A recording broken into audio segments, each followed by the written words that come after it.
Hey there! Welcome to today's video where we'll tackle a common problem related to the dispose pattern in C#. The problem at hand involves understanding when and where to use the dispose method, especially in the context of nested classes.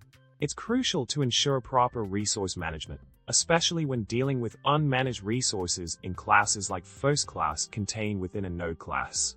We'll dive into whether the GC.SuppressFinalize this method needs to be called in every dispose method and how it plays a crucial role in the overall solution. In the solution provided, we learned that suppressing the finalizer in the dispose method is generally necessary only if the class has a finalizer. This practice helps prevent re-entry into the dispose logic that has already been executed, particularly when the finalizer also calls dispose. By understanding when to suppress the finalizer, we can ensure efficient resource cleanup and avoid potential issues with resource management. Additionally, for classes that implement a finalizer, it's a good practice to suppress the finalizer in the dispose logic to maintain the integrity of resource cleanup processes.